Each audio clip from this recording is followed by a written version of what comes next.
Good morning. I'm still reporting on the coup. Such an unbelievable story on Eric Boland's show on Newsmax from 8 to 9 p.m. Eastern Time. According to South Dakota Governor Kristi Noem, Joe Biden is allowing the Mexican drug cartels to operate freely on Indian reservations or tribal grounds. How can he get away with this? Because tribal grounds are under the jurisdiction of the federal government, not the state governments. If this is not an immediately impeachable crime, what is? Joe Biden says he's done all he can do on the border invasion, and we tend to agree with him. Joe Biden has most certainly done all he can do to increase the numbers of invaders coming into the country. Joe's done all he can do to put American lives in danger and to prevent border states from being able to protect themselves. Today, House Speaker Mike Johnson called out the big guy for his failure. Does President Biden believe in the rule of law? Does President Biden believe that we're a sovereign nation? Does he believe that Americans and not those from other countries should be put first? Every American citizen should be asking these questions of the president and helping us demand his answers. And Texas says Biden is ignoring the rule of law, putting illegal aliens before American citizens, which I truly believe is an impeachable offense, by the way. That's something Alejandro Mayorkas is likely to find out soon enough.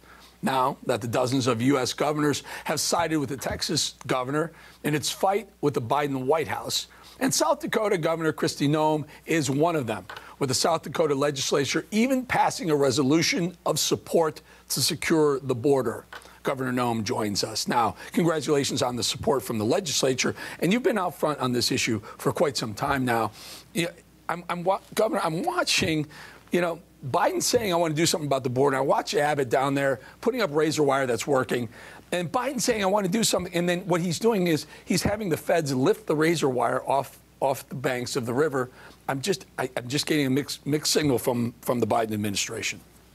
Well, talking to the Texas National Guard when I was down there on Friday, they said the reason that the federal government took them to court was because the razor wire they were putting up was actually working. They had put it up on top of shipping containers on a panel in a different method that actually kept even the able-bodied military-aged men unable to climb it and cross over it. So you could see everywhere they had installed this new way of putting this barrier in place, it worked. And that's when the federal government decided to take them to court and sue them to have to take it down. So that's what's incredible to me. We have a president that's not just ignoring federal law, he's knowingly violating federal law and helping and facilitating this invasion. I did a joint address to my legislature today because I wanted them to know that even though South Dakota isn't a neighboring state to Texas, that we're on the front lines of this thing. I've got 9 Native American tribes, and the cartels are set up on our tribal grounds. And they are facilitating this drug trafficking, this human trafficking through my tribal grounds here in South Dakota. Because, Eric, I don't have jurisdiction there. Right.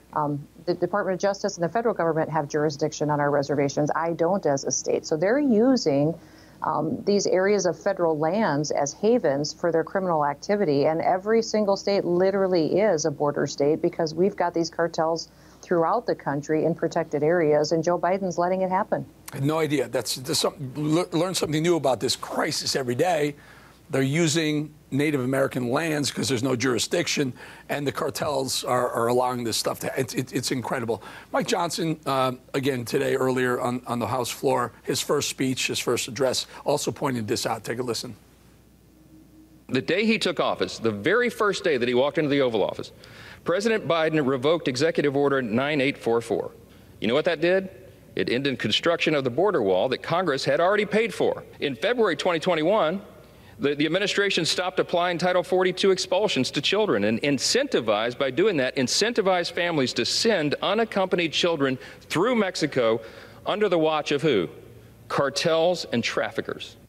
Crazy. And yet Joe Biden says, I want to do something about the border. Give me control. Give me the border patrol. Can you imagine if we turned over border patrol to Joe Biden? No, and what's sad to me is these Border Patrol agents, they don't want to do what this president is doing. They're good people who've been in these positions for many, many years. They've lived in these communities, and they hate what they're seeing as a destruction to their town, their city, their community, and their country. And so that's what's so difficult is I don't know of anybody that supports the president's policies except for him and his White House affiliates. You look at those who work within ICE, those who work within Border Patrol, and even many of these Democrat mayors don't like dealing with the consequences of this illegal invasion that we've got going on. So I was absolutely thrilled that after I gave this joint address and informed South Dakota about the battle we fight every day and how these Mexican cartels are killing our children, that they overwhelmingly passed a resolution in support of securing our national border. And also it was very much in support of our states' rights. You know, the Democrats were encouraging this president to federalize our National Guard troops, to put them under their control and not ours as governors. It's the first time we would have paid soldiers. If the president takes that action, it's the first time that we would be paying soldiers to stand down, to not protect America. And that's what the Democrat Party is fighting for today, is they don't want governors to be able to be the commander-in-chief of our National Guard. They want the president to take action to take them away from us and then pay them from going into a war zone to actually protect our country. It would be unprecedented, and that's why we're taking such a strong stand here in South Dakota, is to defend our states' rights. I'm still reporting from just outside the former citadel of world freedom. Good day.